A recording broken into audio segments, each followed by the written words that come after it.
Olá pessoal, tudo bom? Espero que vocês estejam gostando dos cursos da MS e hoje é o nosso último curso sobre os teóricos da educação, claro, para fechar com chave de ouro, Paulo Freire. Particularmente, Paulo Freire para mim é um dos melhores teóricos da educação, eu gosto muito, tem alguns livros dele que eu super indico para leitura, e o que eu gosto muito e que estou aqui para falar com vocês hoje é da pedagogia da autonomia. Bom, a Pedagogia da Autonomia foi o último livro que Paulo Freire escreveu em vida, tá? Foi o último livro publicado de Paulo Freire. E nessa obra ele apresenta algumas propostas de práticas pedagógicas necessárias à educação como forma de construir a autonomia dos educandos, valorizando e respeitando sua cultura e seu acervo de conhecimento, tanto empírico quanto individual, tá? Isso é o que ele vem abordando um pouquinho na Pedagogia da Autonomia. Paulo Freire, ele se baseou também para escrever esse livro no desenvolvimento de ideias progressistas de ensino. O que seriam essas ideias progressistas de ensino? Ele começou a levar em conta principalmente o conhecimento do aluno, o que ele já conhece, os seus conhecimentos prévios, dialogando com a disciplina, o oposto do caráter autoritário assinalado nas atitudes de estimulação da liberdade, tá? E também valorizando a experiência de vida, né? O que esse aluno já teve de experiência como primordial. Nesse livro, Paulo Freire também vem falando do eixo norteador. O que ele defende como eixo norteador na sua prática, né? Na prática pedagógica? Ele usa esse eixo norteador como formar. O que é formar? Formar, para Paulo Freire, é muito mais do que formar o ser humano em suas destrezas, né? Ele tem que estar atento para a necessidade da formação ética dos educadores, com a consciência sobre a importância de estimular os educandos. Ou seja, eu tenho que ter a ética dos educadores, e nessa ética eu tenho que trabalhar a sua formação, a sua consciência no estimular, né? Então a pedagogia de Paulo Freire vem da estimulação. Eu tenho que estimular os meus educandos. Estimular o quê? Estimular uma reflexão crítica da realidade que ele está inserido.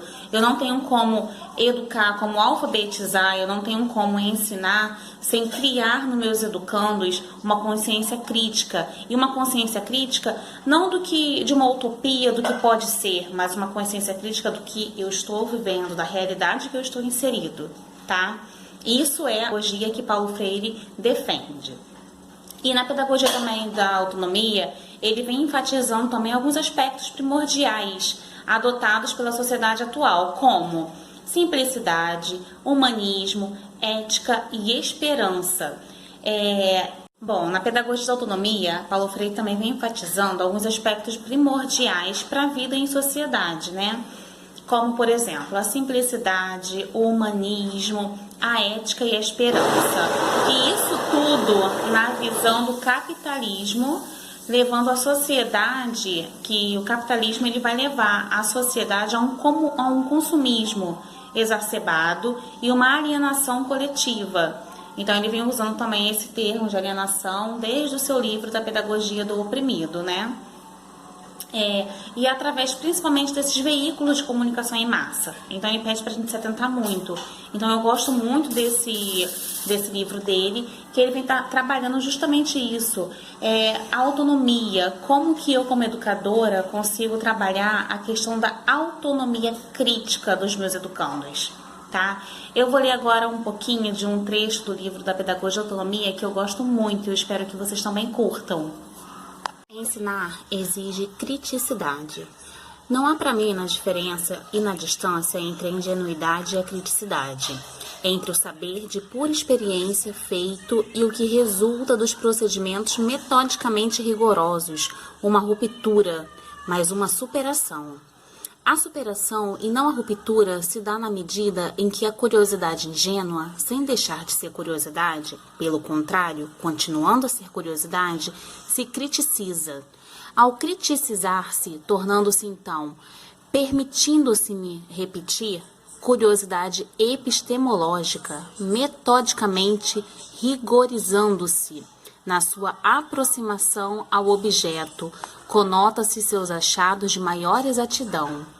Na verdade, a curiosidade ingênua que desarma essa sociedade ao saber do senso comum é a mesma curiosidade que, criticizando-se, aproximando-se de forma cada vez mais metodicamente rigorosa do objeto cognoscível, se torna curiosidade epistemológica. Muda de qualidade, mas não de essência.